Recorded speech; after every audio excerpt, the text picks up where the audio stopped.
స్తోత్రములు చెల్లిస్తూ, అదేవిధంగా మరి అవకాశం కల్పించిన ఆత్మీయ తల్లి గారికి కూడా ప్రత్యేకమైన వందనములు నేను తెలియచేస్తున్నాను.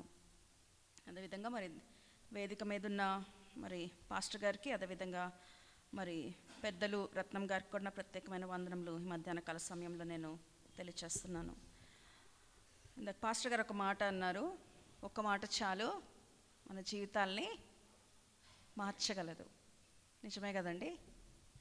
ఒక ఐడియా జీవితాన్నే, ఒక ఛాన్స్ ఇస్తే ఏదైనా మనము ప్రూవ్ చేయగలము. ఒక్క ఛాన్స్ గుర్తుందండి? జ్ఞాపకం చేస్తున్నాను, ఎక్కడో విన్నట్టు చూసినట్టుంది కదా. ఒక్క ఛాన్స్ కోసము ప్రాధాయపడుతున్న తరుణము, సందర్భం, వన్ ఆపర్చునిటీ. మన జీవితంలో మనం ఎన్నోసార్లు అనుకుంటాం, అరే ఆ ఒక్క తరుణం, ఒక్క ఆపర్చునిటీ వస్తే నాకు ఎంత బాగుండేది కదండి. ఆ ఒక్క గంట నాకు ఇచ్చుంటే ఎంత బాగుండేది. ఆ ఒక్క సబ్జెక్ట్లో నేను పాస్ అయిపోయి ఉండుంటే ఎంత బాగుండేది. ఆ ఒక్క ట్రైన్ నేను మిస్ అవ్వకపోయి ఉంటే ఎంత బాగుండేది. ఒక్క మార్క్ వచ్చుంటే నేను ఈ పాటికి ఎక్కడో ఉండేదాన్ని. That one chance, 1 hour, 1 mark ఎంతో విలువ కదండి. పోగొట్టుకున్న వారికి అది తెలుస్తుంది, కానీ అది అందిపుచ్చుకున్న వారికి అయితే సంతోషం ఎంతగానో మరి కలుగుతున్న సందర్భం. ఈరోజు నేను ఆ ఒక్క తరుణం గురించి మాట్లాడడానికి నేను ఇష్టపడుతున్నానండి. ఈ మధ్యాహ్న కాల సమయంలో మనము చదువుకున్న వాక్య భాగము లూకా సువార్త 2వ అధ్యాయము 15 నుంచి 20 వరకు మనం చదువుకున్నాం. మొదటి భాగము. మరి ఇది ఎన్నిసార్లు మన జీవితంలో ఇది చదువుకున్నామో ఈ భాగము కదండి. ఒకవేళ 40 ఏళ్ళు ఉండుంటే కనుక మీకు, నాకు తెలిసి ఊహకు 5 ఏళ్ళకి ఊహ వచ్చుంటే, ఆ ఊహ వచ్చినప్పటి నుంచి ఆ 40 ఏళ్ళ వరకు, అంటే ఆ 35 సంవత్సరములు ప్రతి మరి డిసెంబర్ మాసాన్న ఇది చదవకుండా అయితే ఆ క్రిస్మస్ సీజన్ అయితే అయ్యి ఉండదు కదా. ఇది ఎప్పుడు మనం క్రైస్తవ కుటుంబాల్లో పుట్టి పెరిగిన వారం. లేదు అంటే ఒకవేళ క్రైస్తవేతర కుటుంబాల్లో పుట్టి పెరిగి దేవుణ్ణి మరి మధ్యలో మరి తెలుసుకుని ఆయన సన్నిధానానికి రాబడుతున్న తరుణంలో ఎప్పటి నుంచి అయితే వారు ఆ సన్నిధానానికి వస్తున్నారో, దేవుని ఆలయంలోకి వెళ్తున్నారో, అప్పటి నుంచి మరి తప్పక ఎన్ని డిసెంబర్లు అయితే జరిగినాయో కనీసం ఒక్కసారైనా ఈ భాగం మనము చదువుకుని ఉండి ఉంటాము. ఎవరిని చూస్తున్నామండి? ఈ 15 లూకా సువార్త 2వ అధ్యాయము 15వ వచనం నుంచి 20వ వచనంలో ఎవరిని గమనిస్తున్నామండి? గొర్రెల కాపర్లు. మరి వీరి జీవితంలో దేవుడు ఒక అద్భుతమైన మరి సంఘటన వీరి జీవితంలో చోటు చేసుకోవడానికి దేవుడు అనుమతించాడు. వీరి జీవితంలో ఒక్క తరుణము దేవుడు వారికి కలుగజేశాడు. ఏంటి అని అంటే, వారికి స్వయాన దూత వచ్చి చెప్పిన మాట ఏంటంటే, లోకరక్షకుడు పుట్టాడు. అది మరి ఆయన పుట్టడమే కాదండి, ఎంతో సంతోషకరమైన ఈ వార్త మీకు తెలియచేయబడుచున్నది కదండి. ఆయన ఎక్కడున్నారు అని అంటే, మీరు వెళ్ళి చూడాలని అనుకుంటే మరి పట్టణంలో ఉన్నాడు. ఒకవేళ మీరు కనుగొనాలి అని అంటే ఆయన ఎలా ఉన్నాడంట? పొత్తి గుడ్డలతో చుట్టబడి ఒక శిశువు పరుండి ఉండుట మీరు చూస్తారు అని చెప్పారండి. ఎంతమందికి దేవదూతలు వచ్చి యేసయ్య పుట్టాడు అని చెప్పారండి? ఎంతమందికి? నాకు తెలిసి బైబిల్లో ఈ గొల్లలకి మాత్రమే. మరి జ్ఞానులకైతే తారని చూసి వారు తెలుసుకున్నారు, నక్షత్రం చూసి తెలుసుకున్నారు. హేరోదుకైతే ఈ జ్ఞానులు వచ్చి చెప్తే హేరోదుకి తెలిసింది. మరి అక్కడ ఉన్న మరి ప్రధాన యాజకులు, శాస్త్రులకి వాళ్ళు వచ్చి చెప్తేనే కానీ వాళ్ళకి అర్థం కాలేదు యేసయ్య పుట్టాడని చెప్పి. కానీ ఈ గొర్రెల కాపరులకు మాత్రం స్వయాన దూత వచ్చి చెప్పిన మాట ఏంటి అని అంటే, రక్షకుడు మీకోసము పుట్టి ఉన్నాడు. హల్లెలూయా, హల్లెలూయా. వీరి జీవితంలో ఎంత గొప్ప భాగ్యం అంటే, స్వయాన దేవుడే వర్తమానం పంపాడు, మరి లోక రక్షకుడు పుట్టి ఉన్నాడు అని చెప్పి. ఏం చేశారండి వీరు అని అంటే, ఒక్కసారి గమనిద్దాం. 15వ వచనాన్ని ఒకసారి చదువుదామండి. లూకా సువార్త 2వ అధ్యాయం 15వ వచనము. ఆ దూతలు తమ యొద్ద నుండి పరలోకమునకు వెళ్ళిన తరువాత ఆ గొర్రెల కాపర్లు జరిగిన ఈ కార్యమును ప్రభువు మనకు తెలియజేయించి ఉన్నాడు. ఎవరు తెలియజేశారండి? ప్రభువు. వారు ఎంత చక్కగా గ్రహించుకున్నారంటే, ఈ కాపర్ల గురించి మనం ఇదివరకు కూడా విన్నాం, తెలుసుకున్నాము. దీస్ ఆర్ ఆల్ అవుట్ కాస్టెడ్, అంటే వారు మరి సొసైటీలో నుంచి వెలివేయబడిన వారు. వారు సొసైటీలో అంతగా వారు మెలగరు. పనుంటే తప్ప వారు పట్టణంలోకి వెళ్ళరు. ఒకవేళ వాళ్ళు వెళ్ళినా వారిని పెద్దగా ఎవరు కూడా పట్టించుకోరు. ఇంకా చెప్పాలి అని అంటే వీరి సాక్ష్యం అసలు చెల్లేది కాదంటండి ఆ నాడు. They are very outcasted people. అసలు వాళ్ళు ఉన్నారో లేదో అని కూడా పట్టించుకోని తరుణములు. ఎందుకంటే వారు సొసైటీలో లేరు కాబట్టి, సొసైటీలో వారు ఉండరు కాబట్టి వారిని హీనంగా అక్కడ మరి పరిగణంలోకి వారు తీసుకున్న సందర్భము. వీరు గ్రహించుకున్న మాట ఏంటి అని అంటే, ఈ వార్త ఎవరు పంపించారంట? వాళ్ళు అంటున్నారు, ప్రభువు మనకి ఈ మాటను తెలియచేసి ఉన్నాడు గనుక వారు అనుకుంటున్నారు, ప్రభువు మనకు తెలియజేయించి ఉన్నాడు, మనము బెత్లెహేము వరకు వెళ్ళి చూతము రండని ఒకనితో ఒకడు చెప్పుకున్నాడు. దేవుని మాట, వర్తమానము, శుభ మరి వచనము, మంచి మాట దేవుడు వారికి వినిపిస్తే ఆ తరుణాన్ని వారు ఏం చేసుకున్నారంటే అది సద్వినియోగపరచుకోవడానికి వారు ఇష్టపడి వారు అనుకుంటున్నారు, ఇంక ఇదే ఛాన్స్, దేవుడు మనకు చెప్పాడు కదా, మనం ఏం చేయాలి, వెళ్ళి శిశువుని మనము మరి దర్శించాలి. This one opportunity we will never loose. ఈ యొక్క తరుణము మనం ఎప్పటికీ కూడా వదులుకోవద్దు. తర్వాత వారు చేసింది ఏంటండి, వారు ప్లానింగ్ మాత్రమే చేసుకోలేదు. 16వ వచనం చూస్తే త్వరగా వెళ్ళారు. ఇంకా ఈ త్వరగా వెళ్ళడం గురించి మనం ఎక్కువ ఏం మాట్లాడుకోవాల్సిన అవసరం లేదు, కానీ వారు ప్లాన్ చేసుకున్న వెంటనే వారు చేసిన పని ఏంటంటే త్వరగా వారు వెళ్ళి దేవుని దర్శించుకోవడానికి వారు ఒక ఆలోచన చేసి దేవుని దగ్గరికి వెళ్ళి, యేసయ్య దగ్గరికి వెళ్ళి, లోకరక్షకుని దగ్గరికి వెళ్ళి ఆయనని చూచినట్టు మనం ఇక్కడ గమనించగలము. తర్వాత వారు చేసిన పని 17వ వచనంలో, వారు చూచి ఈ శిశువును గూర్చి తమతో చెప్పబడిన మాటలు ఏం చేశారంట, ప్రచురము చేశారు. That they proclaimed whatever was told or whatever that they heard from the angel. దేవుని గురించి వారు తెలుసుకున్నారు, ఒక ప్రణాళిక వేసుకున్నారు, త్వరగా వెళ్ళి ఇది దేవుని దగ్గర నుంచి వర్తమానం అని వారు గ్రహించుకున్నారు. త్వరగా వెళ్ళి యేసయ్యని చూడడానికి వారు ఇష్టపడి త్వరగా వెళ్ళి యేసయ్యని దర్శించారు, ఆ శిశువుని చూశారు.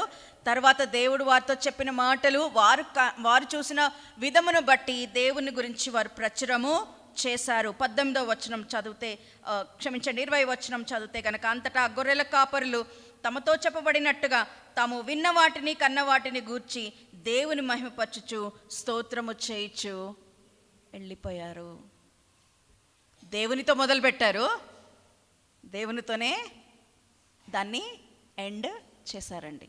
ఏం గ్రహించుకున్నారండి, దేవుడు ఈ విషయము మాకు తెలియచేశాడు, దేవుడు ఈ విషయం మాకు తెలియచేశాడు గనక, ఇది మేము గ్రహించుకున్నాం గనక ఇప్పుడు మేము చేయవలసింది ఏంటంటే వెళ్ళి ఈ యొక్క శిశువుని మేము చూడాలి, కనుగొనాలి, మనసారా చూసి ఆనందించాలి.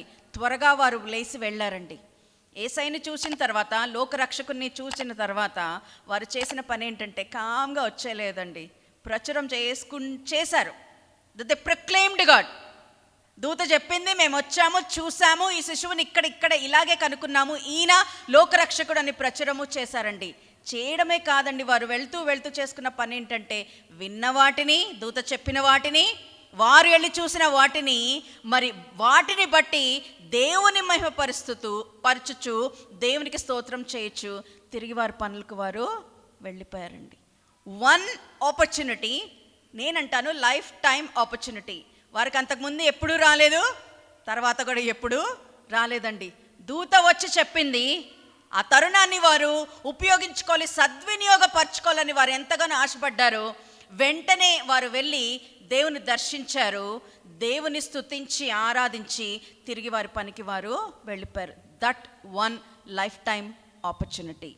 ఎంతమందికి ఉంది ఈ భాగ్యం అంటే, అప్పట్లో ఎంతోమందికి లేదండి. అలా దూతలు వచ్చి మాట్లాడడం అంటే రేరిటీ. మీరు గమనించండి, దూత వచ్చి మరియతో మాట్లాడారు, దూత వచ్చి యోసేపుతో మరి మాట్లాడారు, దూత వచ్చి కాపరులతో మాట్లాడారండి యేసయ్య గురించి. ఈ ముగ్గురు కూడా ఏం చేశారు అంటే వారికి కలిగిన అవకాశాన్ని వారు చేజిక్కించుకున్నారు. మరి ముఖ్యంగా ఈ కాపర్లు వారికి కలిగిన ఇట్టి అవకాశాన్ని వారు సద్వినియోగపరచుకున్నారు, వదులుకోలేదు. That one chance and one opportunity.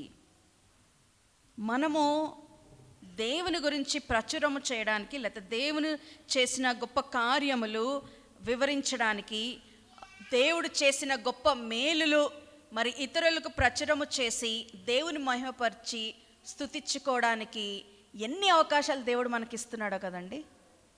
ఎన్ని అవకాశాలు కోకొల్లలు లెక్కలేనివి. మరి అటువంటి అవకాశాలు దేవుడు మనకు ఇస్తున్నప్పుడు వాటిని మనము సద్వినియోగపరచుకుంటున్నామా, వదిలేసి మరి ఒకవేళ ఇగ్నోర్ చేస్తున్నామా? ఈ మధ్యాహ్న కాల సమయంలో ఆలోచించండి. ఈ గొర్రెల కాపర్లకు ఉన్న ఇట్టి తరుణాన్ని వారు ఎంతగానో మరి చేజార్చుకోకుండా వదులుకోకుండా సద్వినియోగం చేసుకొని వెళ్ళి దేవుణ్ణి మరి స్వయాన లోకరక్షకుని వారు స్వయాన కనులారా చూచి ఆరాధించి సంతోషించి వారు తిరిగి వెళ్ళిపోయారండి. చూడలేని వారు ఎంతోమంది ఉన్నారు కదండి అదే సమయంలో. ఒకసారి ఇదే 2వ అధ్యాయము 7వ వచనం చదువుదామండి.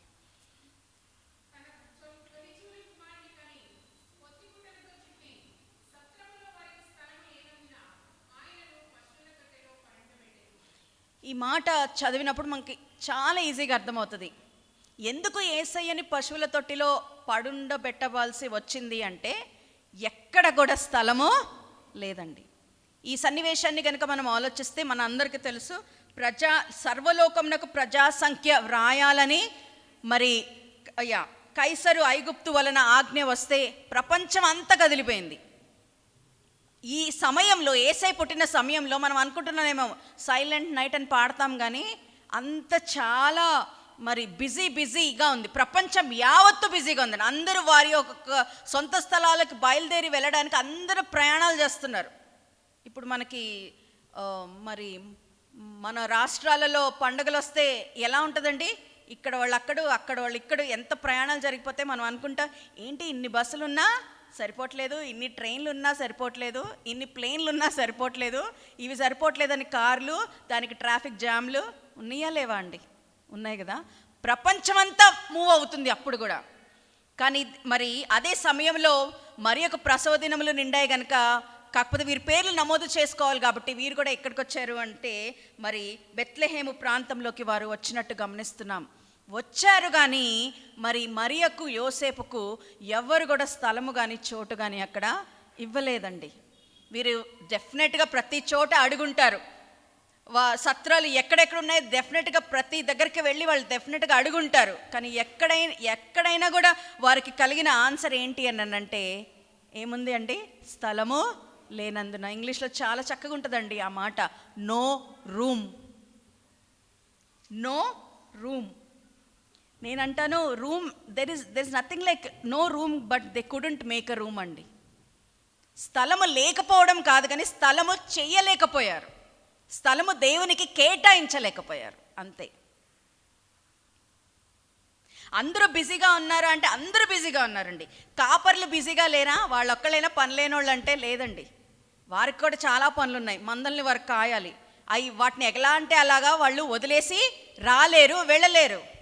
కానీ దేవుడు వారి పట్ల మరి ఇచ్చిన ఆ వర్తమానమును బట్టి వారు అనుకున్నారు, ఈ మూమెంట్ని, ఈ యొక్క ఆపర్చునిటీని నేను మేము వినియోగించుకోవాలి.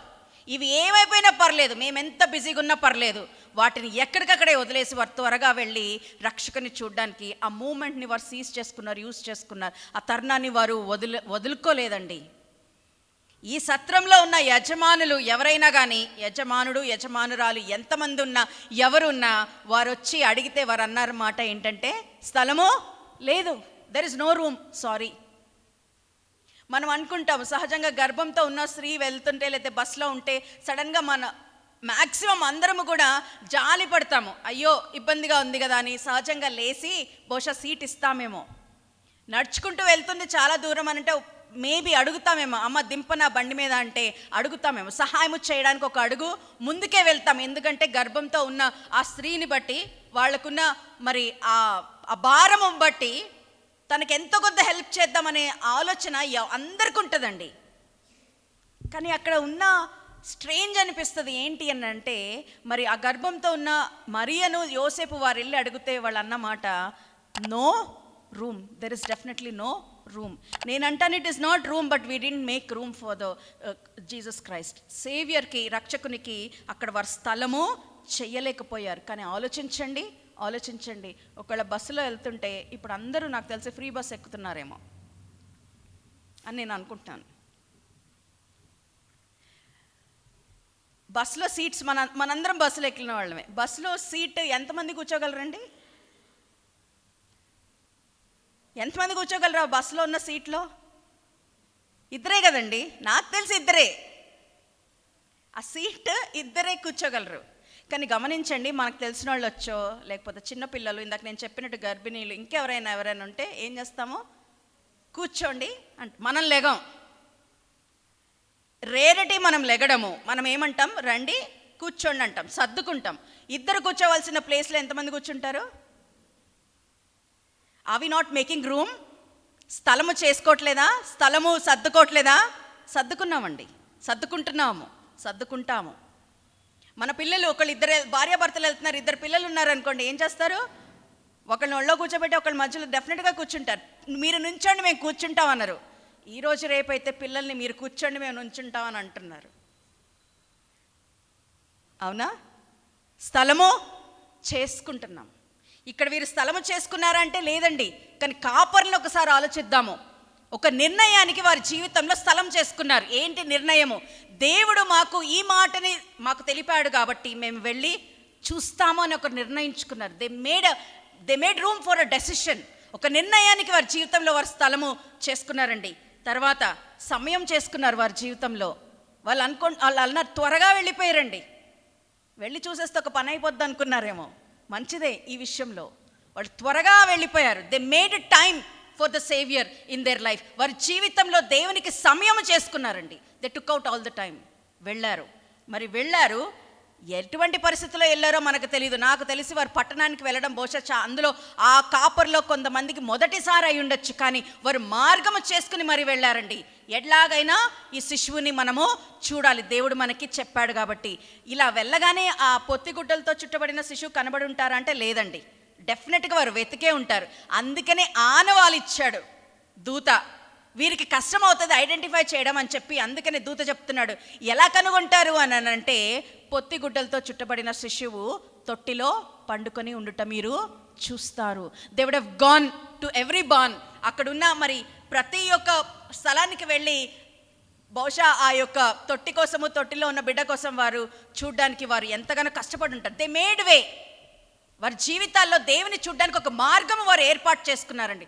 మార్గం కోసం స్థలము వారు ఏర్పాటు చేసుకున్నారు. చివరిగా వారు చేశారు ఏంటి అని అంటే, దేవుని స్తుతించడానికి, మహిమపరచడానికి వారి జీవితంలో వారు చోటు చేసుకున్నారు. They made room for praise to God. దేవునికి స్తుతి చెల్లించడానికి వారి జీవితాల్లో వారు స్థలము చేసుకున్నారండి. వారు స్థలము చేసుకున్నారు. మన జీవితాల్లో దేవునికి స్థలం ఉందా? చోటు ఉందా? ఇందాక పాస్టర్ గారు అడిగారు, యేసయ్య మీ హృదయంలో పుట్టారా? చాలామంది జీవితంలో యేసయ్య పుట్టారండి, హృదయంలో పుట్టారండి. పుట్టిన వారి విషయమై ఉన్న ప్రశ్న ఈ మధ్యాహ్న కాల సమయంలో ఏంటి? పుట్టారు కానీ స్థలం ఆయనకి ఉందా? చాలామంది గృహాల్లో ప్రేయర్కి ప్రత్యేకమైన ప్లేసులు ఉన్నాయి. ఇప్పుడు కొత్త ట్రెండ్ అనమాట. అది ఏంటి అని అంటే, ప్రేయర్కి ఇది ప్రేయర్ రూమ్ అన్నట్టు ఒకటి సపరేట్గా పెడుతున్నారు. మరి ఆ ప్రేయర్ రూమ్ ఎలా ఉంటుంది మరి అంటే, ఇన్ ద సెన్స్ ఉండడం మంచిదే, నేనేం దాన్ని ఏమి డినై చేయట్లేదు. కానీ ఆ ప్రేయర్ రూమ్ని ఎంత సద్వినియోగం చేసుకుంటున్నారో ఆలోచించాలి. రోజంతా దాన్ని క్లోజ్ చేసి మనకు అవసరం ఉన్నప్పుడల్లా వెళ్ళి మళ్ళీ వచ్చి దాన్ని క్లోజ్ చేస్తుంటే దాని యొక్క మరి విశిష్టత అయితే అది డెఫినెట్గా కోల్పోతుందండి. మీ గృహంలో యేసయ్య ఉన్నాడంటే ఉన్నాడండి. అందులో రోజంతా ఆయన అక్కడే ఉంటారు. మాకు కావాల్సినప్పుడు వెళ్ళి హలో చెప్పొస్తామని అంటారేమో. ప్లీజ్ అండి, అలా వద్దు. యేసయ్య ఎక్కడున్నాడంటే right in between, right in the hall, right in the bedroom, right in the kitchen. నేను ఎక్కడుంటే యేసయ్య నాతో అక్కడ ఉంటారు అని చెప్పే సందర్భం, స్థితిలో మనము ఉన్నామా? ఇది ఎప్పుడు జరుగుతుంది అని అంటే, మన జీవితాల్లో యేసయ్యకి మనం స్థలము ఇచ్చినప్పుడు. When we make room for Jesus Christ. ఒకవేళ రైల్వే రిజర్వేషన్స్ కనుక ఎక్కువ మంది రైల్వేలో ప్రయాణం చేస్తుంటే గనక ఈ మాట మీకు తరచుగా వస్తుందని వచ్చింది, మీరు ఇది ఎన్కౌంటర్ అయ్యారని నేను అనుకుంటున్నాను. ఒకవేళ ఏదైనా ట్రైన్లో మీరు జర్నీ చేయాలి అని అనుకుంటే కనుక ఆ ట్రైన్ ఫుల్ ప్యాక్, అంటే ఫుల్ రిజర్వేషన్ అయిపోయి అన్ని క్లాసెస్ రిజర్వేషన్ అయిపోయిన తర్వాత మీకు ఇంకా ఆర్ఏసీ కూడా ఫుల్ అయిపోయి వెయిటింగ్ లిస్ట్లో కూడా అన్నీ కూడా ఫుల్ అయిపోయిన తర్వాత ఒక స్టేటస్ డిస్ప్లే అవుతుందండి. అదేంటి అంటే అక్కడ ఉన్న మాట నో రూమ్ అని వస్తుందండి. నో రూమ్ అంటే ఏంటి అంటే ఈ ట్రైన్ మొత్తము ఫిల్ అయిపోయింది, ఇందులో మీరు ఎక్కడానికి ఇక మీకు స్థలము కేటాయించడానికి స్థలము లేదు. దెర్ ఇస్ నో రూమ్ అంటున్నారు. మనము ఈ మధ్యాహ్న కాల సమయంలో ఆలోచించుకోవాల్సింది ఏంటంటే మన జీవితాల్లో యేసయ్యకి స్థలము ఉందా? స్థలము ఉంటే గనక ఆయన స్తుతించడానికి, ఆరాధించడానికి దేవుడు మనకి ఇస్తున్న ప్రతి ఒక్క తరుణాన్ని మనము ఉపయోగించుకోవడానికి మనము ఇష్టపడి ముందుకు వెళ్ళిపోతామండి.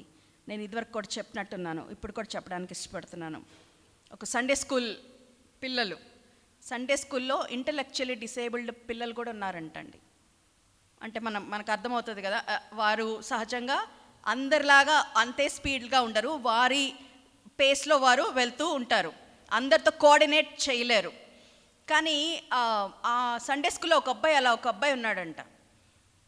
ఇలాగే క్రిస్మస్ సమయం వచ్చింది, క్రిస్మస్ కిట్ వేయడానికి అందరినీ అన్ని క్యారెక్టర్స్లో ఫిల్ చేశారు. ఈ అబ్బాయి వచ్చి టీచర్ని అడుగుతున్నాడంట, నాకు ఒక ఛాన్స్ ఇవ్వండి, నేను ఉంటా, ఈ స్కిట్లో నేను ఉంటా. ఎలా పెట్టాలి, ఎక్కడ పెట్టాలి, ఎందుకంటే టైంకి వీరు డైలాగులు చెప్పలేరేమో, కుదురుగా ఉండలేరేమో, నుంచోలేరేమో, మళ్ళీ అదంతా ఇబ్బంది. మిగిలిన పిల్లలు వాళ్ళకున్న పేస్ రిధం పోతుంది, మళ్ళీ స్కిట్ ఏమన్నా చెడిపోతుందేమో అని టీచర్స్కి భయము. కానీ ఈ అబ్బాయిని అకామిడేట్ చేయాలి. ఏం చేశారు అంటే ఆలోచన చేసి, సరే ఏం చేశారంటే, నువ్వు ఇక్కడ డోర్ దగ్గర నుంచో, ఎవరైనా వచ్చి తలుపు కొడితే నువ్వు చెప్పాలి నో రూమ్, స్థలము లేదు. ఎవరు వస్తారు టీచర్ అని అంటే మరియా యోసేపు వస్తారు, మేరీ జోసెఫ్ వస్తారు, వచ్చి తలుపు కొడతారు. కొట్టగానే నువ్వు చెప్పాలి ఏంటి అంటే స్థలము లేదు, నో రూమ్. టీచర్స్ అనుకున్నారు ఇది చాలా ఈజీ అయిన డైలాగ్ కదా, ఎవరు తప్పుతారు ఇది చెప్పడానికి, కొంచెం టైం ల్యాగ్ అయినా పర్లేదు, ఈ అబ్బాయి చెప్తాడని చెప్పి ప్రాక్టీస్ చేయించారు. ప్రాక్టీస్ అంతట్లో చాలా బాగా జరిగిందంటండి. ప్రాక్టీస్ చేయగా ఈ అబ్బాయిలో చాలా మార్పులు వస్తున్నాయంట. అతనికి అర్థమవుతుంది, ఈ స్కిట్ ఏంటో అర్థమవుతుంది, యేసయ్య ఎవరో తెలుస్తుంది. ఈ నెలనాళ్ళు జరిగిన స్కిట్ చేసిన ప్రాక్టీస్ అంతట్లో అతను యేసయ్యని ఆయన హృదయంలో భద్రపరచుకోవడానికి ఆ చిన్నపిల్లవాడు ఇష్టపడ్డాడంట. ఆ రోజు వచ్చిందండి, స్కిట్ వేస్తున్నారు, వీళ్ళు మేరీ జోసెఫ్ వెళ్ళి డోర్ కొట్టారంటండి. డోర్ కొడుతుంటే అబ్బాయి దగ్గరకు వచ్చి డోర్ తీశాడంట. డోర్ తీసిన నెక్స్ట్ ఏం చెప్పాలి అబ్బాయి, నో రూమ్. యోసేపు అడుగుతున్నాడంట, దెర్ ఇస్ అ రూమ్ అని అడుగుతుంటే ఈ అబ్బాయి అంటున్నాడంట, ఈ అబ్బాయి ఏం చెప్పాలి, నో రూమ్. ఆలోచిస్తున్నాడంట ఏం చెప్పాలో. పక్క నుంచి టీచర్స్ ప్రాంప్ట్ చేస్తున్నారంట, నో రూమ్ అను, స్థలం లేదను, నో రూమ్ అంటుంటే ఈ అబ్బాయి ఆలోచించి టీచర్ని చూసి there is room please come in అన్నాడంట. ఏమన్నారు, there is room please come in. అందరూ నవ్వారు, బాగానే ఉంది, కానీ టీచర్స్కి మాత్రం చాలా ఇబ్బంది అయిందండి, ఎందుకంటే చెప్పాల్సిన డైలాగ్ అయినా చెప్పలేదు. ఆనాడు జరిగిన ఆ యొక్క పరిస్థితికి చాలా భిన్నంగా ఈరోజు ఈ స్కిట్ జరిగింది. మీరు అనుకున్నారు ఇప్పుడు పేరెంట్స్ వచ్చి ఏమంటారో, ఏం జరిగిపోతుందో అని చెప్పి, కానీ ఆ అబ్బాయి ఆ రోజు వేసిన ఆ స్కిట్ని బట్టి చాలామందికి ఆలోచన వచ్చింది ఏంటి అంటే మన జీవితంలో మనము దేవునికి స్థలము, చోటు ఇవ్వాలి. మనం అనుకుంటామేమో అండి, దేవుడు ఎవరితో ఎలా మాట్లాడుతున్నాడో మనకు నిజంగా తెలియదు కదా. ఈ కాపర్ల దగ్గరకు వచ్చి దేవుడు చెప్పిన మాటని వారు గ్రహించుకున్నారు, ఇది దేవుడు పంపిన వర్తమానమని వారికి అర్థమైపోయిందండి. వారికి దేవుడు ఇచ్చిన అట్టి ఆపర్చునిటీని వారు సీజ్ చేసుకుని దేవుని స్తుతించడానికి ఆ తరుణాన్ని వారు ఎంతగానో వినియోగించుకున్నారు. ముందుకు వెళ్ళిపోదాం. మత్తయి రాసిన సువార్త 2వ అధ్యాయానికి ఒకసారి వద్దామండి. మత్తయి రాసిన సువార్త 2వ అధ్యాయము 2వ వచనాన్ని ఒకసారి దయచేసి చదివి వినిపించండి. యూదుల రాజున్నాడు, తూర్పు దిక్కున మేము ఆయన నక్షత్రము చూచి ఆయనను పూజింపవచ్చితమని చెప్పిరి. చాలండి. ఈ యొక్క జ్ఞానుల గురించి కనుక ఆలోచిస్తే మనందరికీ తెలిసిందే, వీరి ప్రయాణం ఎలా ఉంది అంటే చాలా సుదీర్ఘమైన ప్రయాణము. ఇప్పటిలాగా అంత మోడర్న్ ట్రాన్స్పోర్టేషన్ డెఫినెట్గా లేదు కాబట్టి చాలా సుదీర్ఘంగా చాలా ప్రయాసపడి వారి ప్రయాణం జరిగిందని చెప్పి మనము గమనించవచ్చు, ఆలోచించవచ్చు, గ్రహించుకోవచ్చు. ఈ భాగమంతా కనుక చదివితే వారు ఎప్పుడైతే నక్షత్రంను చూసారో వారికి అర్థమైంది రాజులకు రాజు పుట్టారు, యూదులకు రాజు పుట్టాడు అని. ఆయనని వెతుక్కుంటూ రాజు ఎక్కడ ఉంటాడు అంటే మరి అంతఃపురంలో రాజమహల్లో ఆయన ఉంటాడు కాబట్టి ఎక్కడికి వచ్చారు వీళ్ళందరూ? చక్కగా హేరోదు దగ్గరికి వచ్చారు. కానీ వాస్తవానికి యూదుల రాజు అక్కడ ఉన్నాడా అంటే లేదండి. వీరొచ్చి అడిగే వరకు హేరోదుకి తెలీదు, అక్కడున్న మిగిలిన ప్రజలకి కూడా అక్కడ తెలీదు. మళ్ళీ వీరు అక్కడి నుంచి ఎక్కడికి వెళ్ళారు? మళ్ళీ నక్షత్రమును బట్టి యేసయ్య ఎక్కడున్నాడో ఆ ఇంటి వరకు వారు వెళ్ళడం జరిగింది. వారి ప్రయాణం సుదీర్ఘము. వారి ప్రయాణం తిన్నదైనదా అంటే లేదండి, అన్ని మిస్ రూట్స్ కూడా జరిగాయి. వారి మార్గాలు కూడా వారు తప్పారండి. ఎవరి మీద ఆధారపడి వచ్చారండి? వీరు జ్ఞానులు కదా, అయ్యా మీరు జ్ఞానులు కదా, మీరు చూసి దేవుని దగ్గరికి వెళ్ళిపోండి అని అనగలమా అంటే లేదండి. ఈ జ్ఞానులు కూడా ఎవరి మీద ఆధారపడవలసి వచ్చింది అని అంటే దేవుని నక్షత్రము మీద వారు ఆధారపడవలసి వచ్చింది. వీరు ఏమి వార్త తీసుకొచ్చారు అని అంటే ఇది 2వ అధ్యాయం 2వ వచనం చదువుదామండి. యూదుల రాజుగా పుట్టినవాడు ఎక్కడ ఉన్నాడు? యూదుల రాజు పుట్టాడనే వర్తమానము హేరోదు దగ్గరికి తీసుకొచ్చినప్పుడు అక్కడున్న పరిస్థితిని చూడండి. 3వ వచనము. హేరోదు రాజు ఈ సంగతి విన్నప్పుడు అతడును అతనితో కూడా యెరూషలేము వారందరూ ఏమయ్యారంట? కలవరపడ్డారు. వీరు మంచి వార్త ఏమైనా తీసుకొచ్చారా అంటే లేదండి. అందరూ కలవరపడే మాటనే వీరు తీసుకొని వచ్చారు. తర్వాత ఈ జ్ఞానులు తమ సొంత ఆలోచనలతో వెళ్ళగలిగారా తిరిగి అని అంటే వారు రాజ ఆజ్ఞను తీసుకొని వెళ్ళాల్సి వచ్చిన పరిస్థితి. రాజు ఏం చెప్తున్నాడంటే మీరు వెళ్ళి చక్కగా చూసి మరి కనుక్కోండి, మీరు వెళ్ళిన వెంటనే నేను కూడా వచ్చి యేసయ్యని నేను పూజిస్తాను. వీరి ప్రయాణం ఏమన్నా సాఫీగా జరిగిందంటే లేదండి. సుదీర్ఘమైన ప్రయాణము, మార్గాలు తప్పిపోయిన ఇట్టి ప్రయాణము, నక్షత్రం మీద ఆధారపడవలసిన అవసరత కలిగింది. వీరు తెచ్చిన వార్త చుట్టూ ఉన్న జనాలకి కలవరము కల్పించింది. ఆ కలవరము కల్పించిన తరుణంలో అసలు రాజుకి నిజంగానే పిచ్చ కోపం వచ్చుంటే ఏం జరిగేదండి? వీరిని చంపేసి ఉన్నాడు. ఇంత భయంకరమైన ప్రయాణము చేసినప్పటికీ కూడా వారి డెస్టినీ ఒకటే, ఏంటి అని అంటే రాజును వారు పూజించాలి. వారికున్న ఒక పర్పస్, వారికున్న డెస్టినీ రాజుని చూడాలి. వారికున్న పర్పస్ ఏంటి అని అంటే ఆ రాజును పూజించాలి. There is one destiny to visit the king of Kings. There is one purpose to worship the king of Kings. ఇంకేం లేదండి వీరి ఎజెండా, ఏం లేదు. మంచి సిద్ధపాటుతో వచ్చారు. మేము వెళ్తాము, ఆ రాజును చూస్తాము, శ్రేష్టమైనవి అర్పిస్తాము, ఆయనను డెఫినెట్గా మేము పూజించి తిరిగి వస్తాము. They were very clear, pretty clear అండి. మన డెస్టినీ ఏంటండి? What is our destiny this afternoon? What is the purpose of our life? మన జీవిత ఉద్దేశం ఏంటి? ఈ మధ్యాహ్న కాల సమయంలో ప్రశ్న వేసుకుందాం. వారి జీవితంలో ఒకే ఒక అవకాశం దేవుడిచ్చాడు. నక్షత్రము చూడగానే వారికి అర్థమైంది రాజులకు రాజు పుట్టాడు. ఏం చేశారండి? సుదీర్ఘమైన ప్రయాణం చేయడానికి వారిని నిశ్చయించుకున్నారు. అంతే మంచి సిద్ధపాటుతో వారు బయలుదేరి వచ్చారు. రాజు దగ్గరికి వెళ్ళిన తర్వాత ఇక్కడ లేడు అనంటే అయ్యో వచ్చాం కదా తిరిగి వెళ్ళిపోదామా అనుకున్నారంటే లేదండి. వారి డెస్టినీ రీచ్ అయ్యేదాకా, వారి గమ్యము చేరేదాకా వారు వదలలేదు. వారు ఒకవేళ కొన్ని మార్గాలు తప్పిపోయినప్పటికీ కూడా తిరిగి యేసయ్య దగ్గరికి వారు వెళ్ళడానికి నిశ్చయించుకుని వారి గమ్యాన్ని వారు చేరారు. శ్రేష్టమైనవి అర్పించి ఏ పర్పస్, ఏ ఉద్దేశంతో అయితే వారు వచ్చారో ఆ ఉద్దేశమైన దేవుణ్ణి వారు పూజించి తిరిగి వెళ్ళిపోయారండి. ఈ మధ్యాహ్న కాల సమయంలో మన గమ్యం ఏంటి? వాట్ ఈజ్ యువర్ డెస్టినీ అంటే చాలామంది అన్ని విషయాలు చెప్తారు. కెరీర్లో నేను ఇలా వెళ్ళాలి, నేను ఇది సంపాదించుకోవాలి, అది నా ఎయిమ్ అండి, నా గోల్ అండి, కనీసం అక్కడి వరకే నేను చదువుకోవాలి, అంత పొజిషన్లో అయినా నేను రిటైర్ అయిపోవాలి, కొంతైనా నేను ఎంతైనా వెనక వేసుకోవాలి. You will have so many aims, but then what is your decision? Destiny. What is your destiny? ఆత్మీయంగా మన గమ్యము ఏంటి?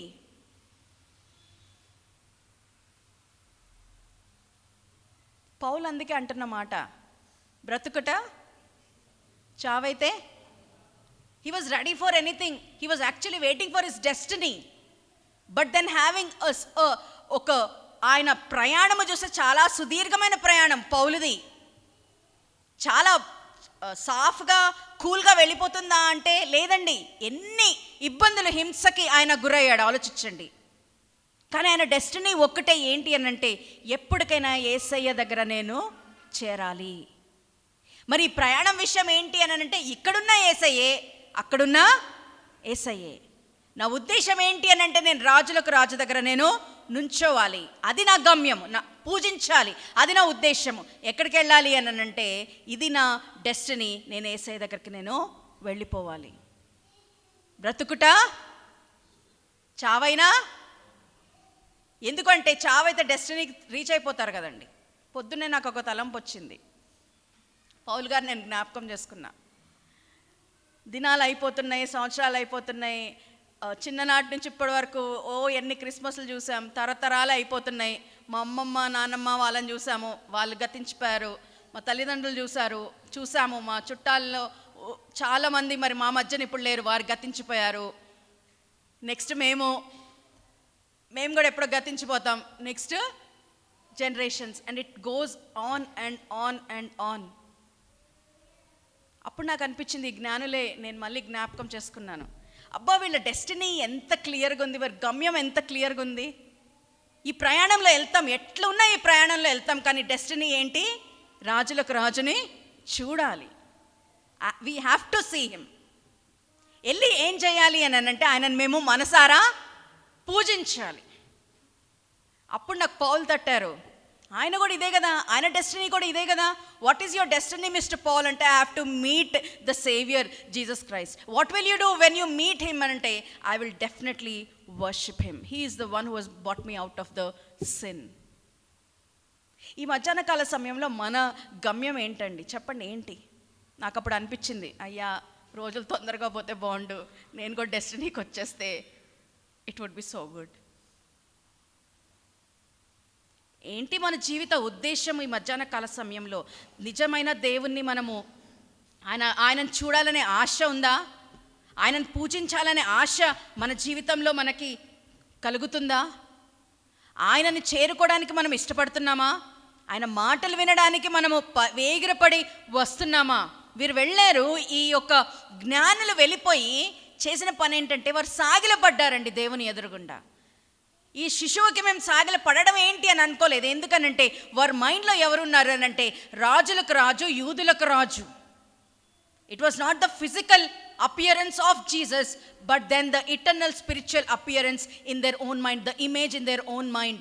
ఈ శిశువుకి ఏంటండి చెప్పడం? ఇప్పుడు మన ఇళ్ళల్లో మనకు గనక మన ఇళ్ళలో చిన్నపిల్లలు పుడితే వెళ్ళి సాష్టాంగం మనం ఎవరైనా పడతామా అండి?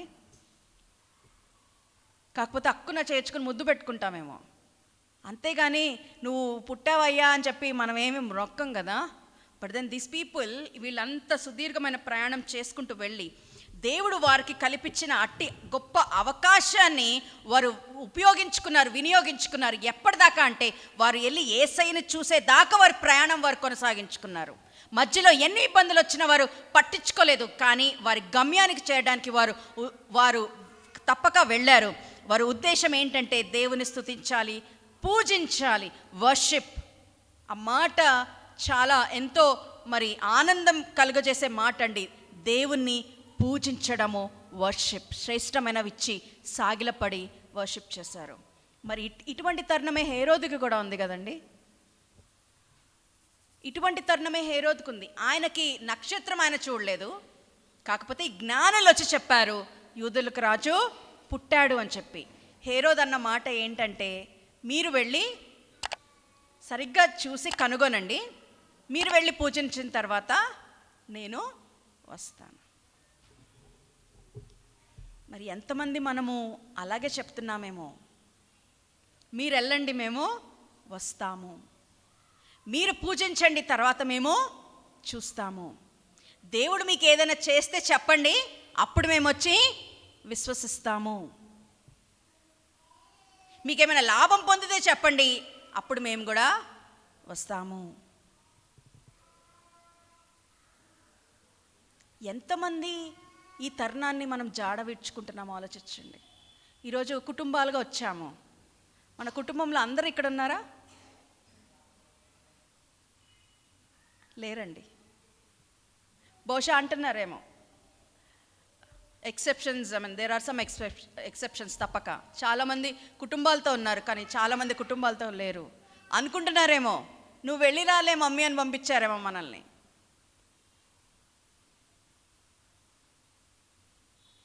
ఎవరి దగ్గరికి? యేసయ్య దగ్గరికి. నీకు కావాలా, నువ్వు చూడాలా యేసయ్యని, నువ్వు వెళ్ళిరా అన్నారేమో.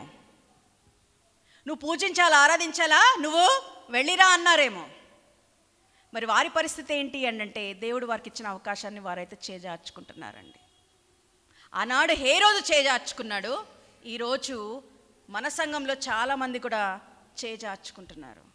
ఏంటి, వారికి యేసయ్య గురించి తెలీదా అంటే తెలుసండి. మరి దేవుని యొక్క మాటలు వారికి వినబడట్లేదంటే వినబడుతున్నాయండి. దేవుడు వారి పట్ల మహాకృప చూపించట్లేదంటే దినము వెంబడి దినము ఆయన చూపిస్తున్నాడండి. ఆయన నుంచి వీరు లబ్ధి పొందుకోవట్లేదా, లేకపోతే మరి ఆశీర్వాదాలు పొందుకోవట్లేదంటే తప్పక పొందుకుంటున్నారండి. అయినా కూడా దేవుని దగ్గరకు వచ్చి ఆయనను స్తుతించి ఆరాధించడానికి వెనుకడుగా వేస్తున్నారండి. ఒక్క అవకాశము ఉంది, ఆ అవకాశాన్ని వారు కోల్పోవడానికి వారు పరిగెడుతున్నారండి. మన జీవితాల్లో కూడా కొంచెం వెనక్కి వెళ్ళి ఆలోచిద్దాం. ఎన్ని అవకాశాలు దేవుని దగ్గర సాగిలపడి ఆయనను చూడడానికి, ఆయన మాటలు వినడానికి, ఆయనను స్తుతించి పూజించడానికి ఎన్ని అవకాశాలు మనం చేజార్చుకున్నాము. ఇక ముందు అటువంటి తరుణంలో, అటువంటి మరి గుంపులో మనం లేకుండా మనల్ని మనము చూసుకుని సరిచేసుకుని ముందుకు వెళ్ళిపోదాం. కాపరులను చూసాము, వారికి ఉన్న ఒక అవకాశం వారు సద్వినియోగపరచుకోవడానికి వారు ఇష్టపడ్డారండి. కానీ సత్రంలో ఉన్నవారు మాత్రము దేవునికి స్థలం ఇవ్వలేక, వారు ఇవ్వక వారు ఊరుకున్నారు. జ్ఞానులకు నక్షత్రమును బట్టి యూదులకు రాజు పుట్టాడని తెలిస్తే వారు సుదీర్ఘమైన ప్రయాణం చేసుకుని వచ్చి వారి గమ్యము దేవుని చూడడము, యేసయ్యని వారు చూశారు. వారి ఉద్దేశం యేసయ్యని పూజించడం, వారు దేవుని పూజించారు. తిరిగి వారి స్థలానికి వారు వెళ్ళిపోయారు. కానీ హేరోదుకు ఉన్న ఇట్టి అవకాశం, ఆయన ఏం సుదీర్ఘమైన ప్రయాణం చేయాల్సిన అవసరం లేదు, కానీ అయినప్పటికీ కూడా కఠినమైన మనస్సు కలిగి ఆయన దేవుణ్ణి స్తుతించడానికి, ఆరాధించడానికి బయలుదేరి వెళ్ళలేదు. ఎప్పటికీ కూడా ఆయన వెళ్ళలేదండి. మనం ఏ గుంపులో ఉన్నాము? సత్రంలో ఉన్నవారు బిజీగా ఉన్నారంటే కాపర్లు కూడా బిజీగా ఉన్నారండి. జ్ఞానులకి ఏం పని అండి, మొత్తం పరిసరాన్ని చూసుకొని వెళ్తారు అని అంటే, హేరోదుకి ఏం పని అంటే హేరోదు కూడా బిజీగానే ఉన్నాడు, జ్ఞానులు కూడా బిజీగా ఉన్నారండి. అయినప్పటికీ దేవుడు వారి జీవితంలో ఇచ్చిన తరుణాన్ని వారు మరి చేజార్చుకోకుండా, విడిచిపెట్టకుండా వారు అవకాశము అందిపుచ్చుకొని దేవుని స్తుతించి ఆరాధించడానికి ముందుకు వారు వెళ్ళిపోయారండి. మనం ఎట్టి స్థితిలో ఉన్నామో ఈ మధ్యాహ్న కాల సమయంలో ఆలోచించుకొని ముందుకు వెళ్దాము. దేవుడిటి వాక్యం దీవించి ఆశీర్వదించును గాక. ఆమేన్.